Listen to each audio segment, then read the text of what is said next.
अस्सलामुअलैकुम वरहमतुल्लाहि वबरकातुहू। मेरे प्यारे अजीज़ दोस्तों, मैं हूं अजीम शान मलिक और आप देख रहे हैं अपना प्यारा चैनल लाइव वजीफ़ा।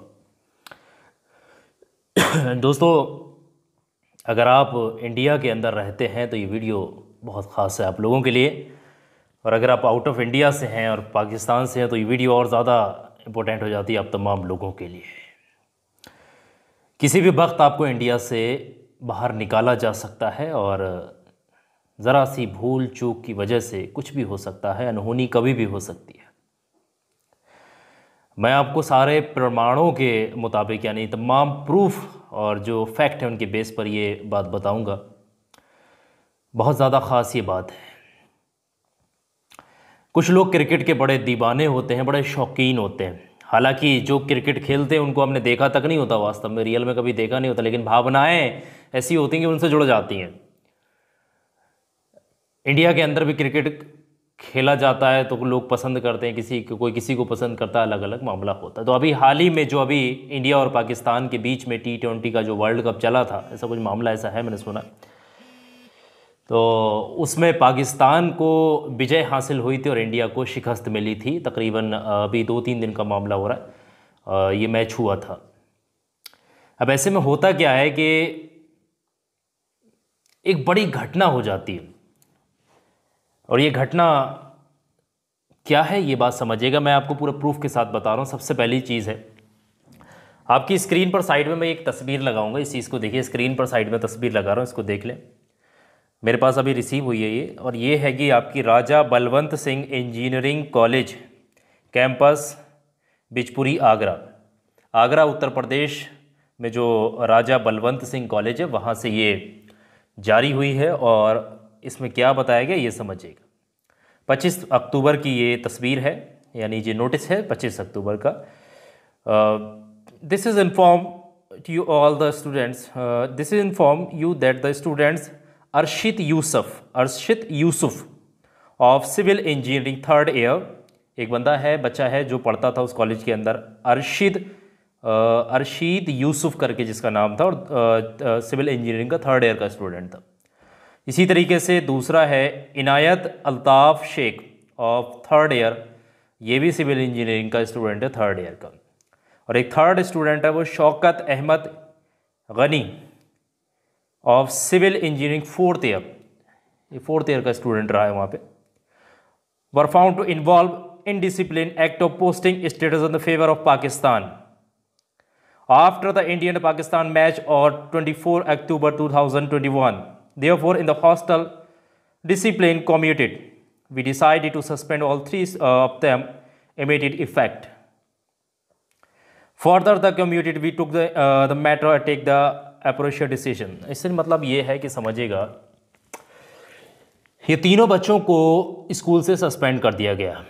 कोई सिविल का थर्ड ईयर का है, कोई फोर्थ ईयर का। मामला क्या है समझिएगा। अभी जो मैच हुआ ये था, जैसे ही पाकिस्तान जीता था, इन बच्चों ने हॉस्टल के अंदर ये रहा करते थे, इन बच्चों ने किया कि पाकिस्तान जीतने पर बड़ा जश्न मनाया और पाकिस्तान जिंदाबाद के नारे लगाए, पाकिस्तान के जीतने पर पटाखे, और ये माहौल जो है हॉस्टल में बड़ा अजीबी बनाने की वहाँ पर कोशिश की गई। ये बात वहाँ के प्रधानाचार्य जो है, वहाँ का जो बंदा, क्या नाम है इनका, doctor Dushyant Singh, dean of hostels, ये वहाँ के हैं। इनको जब ये बात इन्फॉर्म हुई, ये पता चला, तो उन्होंने ये किया कि इन तीनों बच्चों को सस्पेंड कर दिया उस कॉलेज के अंदर से। तो देखिए, जिस वतन में रहते हैं उससे मोहब्बत अगर नहीं करते तो फिर तो बेकार है मामला। जिस वतन में आप रहते हैं उससे मोहब्बत करना बहुत ज़रूरी है। ये तो हमारे नबी का भी फरमान है कि जिस वतन में रहें, जिस मिट्टी पर रहें, उससे मोहब्बत होना बहुत ज़रूरी है। ये बात मैं कई मरतबा आप लोगों को पहले भी तफसील से डिटेल में बता चुका हूँ। ये कुछ ऐसे तत्व होते हैं, ऐसे एलिमेंट होते हैं, इस तरीके से 3 नाम यहाँ पर आए हैं। ये गद्दार होते हैं, इस तरीके से देश के भी गद्दार होते हैं। फिर ये इस तरीके से पूरी कौम को बदनाम कराते हैं और पूरे मुसलमानों को बदनाम कराते हैं, इस तरीके से मामला होता है।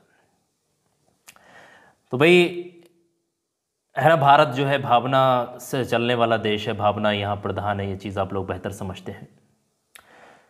तो कहने का मतलब ये है कि हमारे यहाँ पर पीलीभीत में भी ऐसी एक घटना हुई कि पीलीभीत में भी मामला ये देखा गया था कि एक रोड पर रख करके, हालांकि पता नहीं क्या होता है कि लोग क्रिकेट के इतने बड़े शौकीन हो जाते हैं, समझ नहीं आता कि मामला ऐसा है क्या, कि क्रिकेट के इतने बड़े शौकीन क्यों।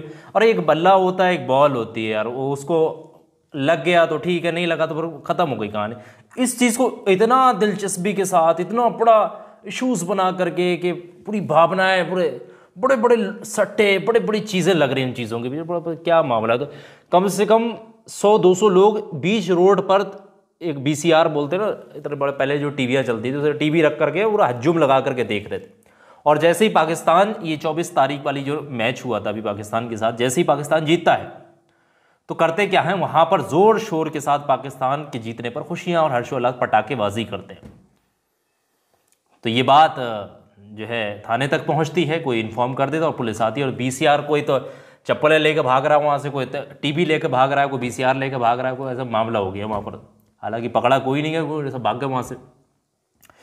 तो चीज़ों को भाई समझिएगा, वतन से मोहब्बत नहीं है तो फिर तो वतन में रहना फजूल है। वतन से मोहब्बत होना बहुत ज़रूरी है। और ये हर बंदे के लिए नहीं है कि हर ऐसे इसे होता क्या है कि जो पूरी कौम को लोग फिर टारगेट करते हैं, पूरी कौम बदनाम होती है। फिर ये बोला जाता है कि मुसलमानों को हिंदुस्तान से मोहब्बत नहीं है, ये फिर कमेंट्स पास होना शुरू हो जाते हैं। लेकिन मैं आप लोगों को 1 मिनट की बात यहाँ पर बता करके चला जाऊँ। मुसलमानों को वतन से बेहद मोहब्बत है। जिस वतन में रहते हैं, जिस वतन में पैदा हुए, उसी में मर मिटने के लिए, उसी में दफन होने के लिए वो लोग तैयार है। मैं आप लोगों को एक बड़ी फैक्ट वाली बात बताऊँ, कोई नहीं बता। जो ब्रिटिश थे ना, जो ब्रिटिश अंग्रेज़ों वाला शासन था, अंग्रेज़ों की यहाँ भारत में आप लोग देखें कहीं कब्रें बनी हुई दिखती हैं आप लोगों को? अंग्रेज़ों का कहीं कुछ दिखता है आप लोगों को? दिखता है कि भाई ये अंग्रेज़ की है, ये उसकी? नहीं दिखती ना। वो इसलिए नहीं दिखती हैं क्योंकि अंग्रेज़ अपना जो वर्चस्व इस भारत के ऊपर जमाते थे, यानी अपना जो हुकूमत चलाया करते थे। अगर कोई अंग्रेज़ मारा भी जाता था, मर भी जाता, उसकी लाश को लेकर के वो वहीं चला जाया करते थे जहाँ के वो निवासी थे, और वहीं उसका अंतिम संस्कार होता, जिस भी रस्म विधि के द्वारा होता। तो उसी तरीके से भारत में उनको नहीं दफनाते थे, या नहीं उनको जो भी उनके रस्म दफनाना, जलाना, जो भी उनका हुआ करता होगा, जो भी बेहतर वो लोग होगा उनका, वो इस वतन से उनको मोहब्बत नहीं थी, इस मिट्टी से मोहब्बत नहीं थी। मिट्टी से मोहब्बत किसको है? मुसलमान को अपनी मिट्टी से, इस वतन से मोहब्बत है। अरे देश तो जो 1947 में जाकर के आज़ाद हुआ, उससे पहले भी तो जंगें हुई हैं। 1805, 1807, 1811 ऐसे होते होते है ना, ऊंच नीच, नोक झोंक होना शुरू हो गई थी। और ये बात 1800 से तकरीबन जो शुरू हो गई, लड़ाइयाँ तो 1800 से ही शुरू हो गई थी, हालांकि फतेह जो पूरे तरीके से 1947 में जाकर के मिल पाई थी। तो मुसलमान का भी बड़ा योगदान है, बड़ा खून बहाए हैं लोगों ने, अपने को बलिदान दिए, कुर्बानियाँ दी हैं। तो हर मुसलमान को ऐसा नहीं कहा जा सकता। लेकिन हाँ, कुछ ऐसे अपंग, ऐसे जो मैंने यहाँ एलिमेंटों के नाम लिए, ये इस तरीके के हुड़दंगबाजी करना, वतन से मोहब्बत नहीं है, तरीके लोग, तो ऐसे कुछ निकल करके आते हैं एलिमेंट, और यही फिर पूरी कौम को बदनाम कराते हैं। तो वतन से मोहब्बत करना बेहद ज़रूरी है। अरे किसी को बुरा भला नहीं कहना, अपने वतन में रह रहे हैं तो अपने वतन के खिलाफ कोई शब्द नहीं सुनना है। हमारे वतन को कोई बुरा भला नहीं कह सकता, हमारे वतन को कोई भी नीचा दिखाने की कोशिश नहीं कर सकता। अगर कर भी रहा है तो हम उसको बर्दाश्त नहीं करेंगे। ये बात हमारे खून में होना चाहिए, क्योंकि हम जिस धरती पर पैदा हुए, जिस ज़मीन पर पैदा हुए, हिंदुस्तान में पैदा हुए, तो हिंदुस्तान में ही पैदा हुए, हिंदुस्तान में ही बड़े होंगे, आगे भी हिंदुस्तान में ही हमारा फ्यूचर, और हिंदुस्तान में ही मरेंगे, हिंदुस्तान में ही दफन किए जाएंगे। क्यों? क्योंकि हमें इस वतन से मोहब्बत है। तो अल्लाह हम सबको अपने वतन से मोहब्बत करने की तौफीक दे। और जो मैंने हिदायत दी इस वीडियो के अंदर, भाई भारत में रहने के बाद ये पाकिस्तान जिंदाबाद और दूसरे देश जिंदाबाद, ये नारेबाजी नहीं करना है, वरना फिर आप भी कभी भी आपका दरी बिस्तरा बन जाएगा। आपको उठा करके अगर आप पाकिस्तान जिंदाबाद कह रहे हैं तो वहीं भेज दिए जाओगे, कुछ नहीं होगा। फिर कभी भी गोली पड़ जाएगी, कान से निकलेगी गोली, पता नहीं लगेगा। ये बात याद रख ले मेरी, बड़ा कामयाब चीज़ बता करके जा रहा हूँ। उम्मीद है कि आप लोगों को अच्छी लगी वीडियो। अपनी राय कमेंट में मुझे ज़रूर बताइए कैसी लगी वीडियो, क्या आपके सुझाव हैं, मुझे कमेंट करके ज़रूर बताइए। बहुत बहुत शुक्रिया आप तमाम लोगों का इस वीडियो को आखिर तक देखने, सुनने और समझने।